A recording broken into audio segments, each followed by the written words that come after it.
रात हमेशा की तरह अंधेरी थी, पर उस रात की काली गहराई में कोई और ही भय छुपा था।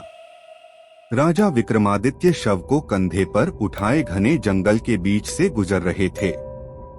हवा में अजीब सी गंध थी, जैसे किसी ने सुर्ख मिट्टी में राख मिलाकर बिखेर दी हो। पेड़ों की टहनियां एक दूसरे से टकराकर ऐसी आवाज कर रही थीं जैसे कोई अदृश्य स्त्री कराह रही हो।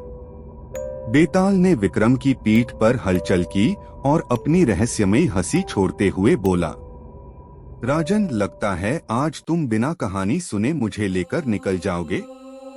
विक्रम ने दृढ़ स्वर में कहा, बोल बेताल, जो कहना है कहो। बेताल मुस्कुराया और बोला, तो सुनो आज की कहानी काली सुंदरी की। राजस्थान के एक प्राचीन राज्य में महा काली देवी का एक पुराना मंदिर था।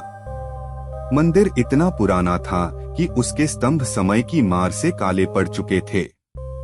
मंदिर के आसपास बसे गांव वाले कहते थे कि वहां एक दुर्लभ सुंदरी का वास है।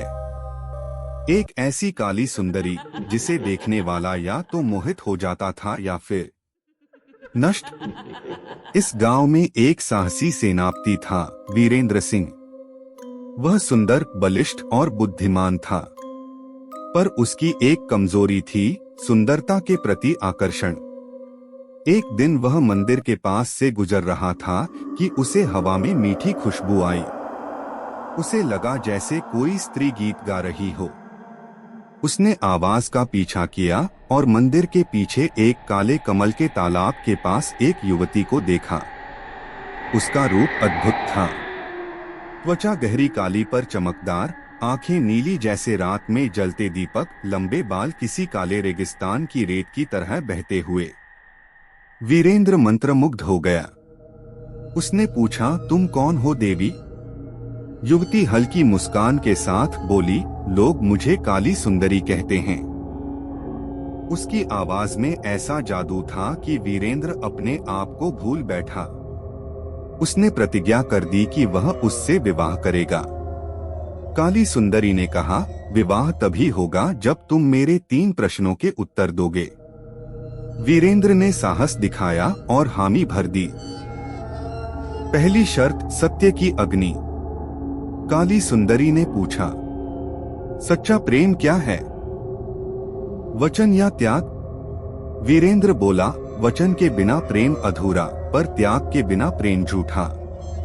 उसने उत्तर स्वीकार कर लिया। दूसरी शर्त, भय की छाया। कुछ दूरी पर एक बूढ़ी औरत रोती हुई बैठी थी। काली सुंदरी ने कहा, यदि तुम सच में दयालु हो तो उससे पूछो कि उसे किसने श्राप दिया है। वीरेंद्र गया। बूढ़ी स्त्री ने कहा, हम सब उसी काली सुंदरी के श्राप से मरे हैं। भागो पुत्र, वह कोई स्त्री नहीं, वह एक अधूरी शक्ति है। वीरेंद्र कांप उठा। वह वापस लौटा और बोला, ये सब क्या है? काली सुंदरी ने कहा, मैं सत्य हूँ, पर सत्य हमेशा सुंदर नहीं होता। उसने यह उत्तर भी स्वीकार कर लिया। तीसरी शर्त, मृत्यु की परीक्षा। अचानक मंदिर की घंटियां बज उठीं। हवा में भयंकर काली ऊर्जा फैल गई। काली सुंदरी की आंखें अचानक रक्त लाल हो गईं। यदि तुम सच में मुझसे प्रेम करते हो तो अपनी जान दे दो। वीरेंद्र पीछे हट गया। मैं तुम्हें चाहता हूँ, पर स्वयं को नहीं खो सकता। बस इतना कहना था कि पूरा क्षेत्र कांप उठा। काली सुंदरी ने भयानक रूप धारण कर लिया। काले कमल की पंखुड़ियां उसकी पीठ से फूटने लगीं। उसके बाल हवा में सांपों की तरह लहराने लगे। उसने गर्जना की, तो तुम भी उनका भाग्य भोगोगे जिन्होंने मुझे ठुकराया। भीषण चीख के साथ उसने वीरेंद्र पर हमला किया। पर तभी अचानक महाकाली मंदिर के द्वार खुल गए और दीप प्रज्वलित हो उठे।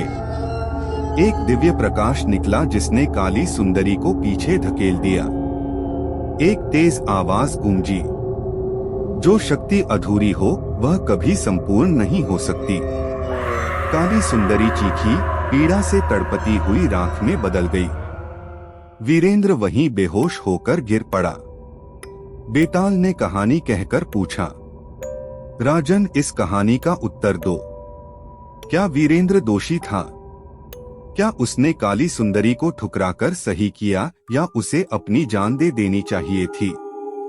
प्रेम में क्या अधिक महत्वपूर्ण है, स्वयं की रक्षा या किसी दूसरे के लिए बलिदान?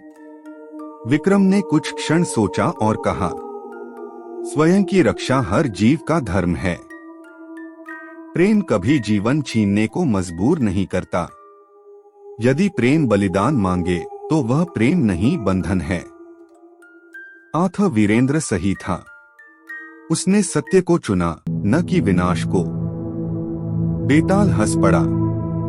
राजन, तुमने फिर सही उत्तर दे दिया। और कहकर वह फिर से शव से निकलकर उड़ गया और उस श्मशान के पेड़ पर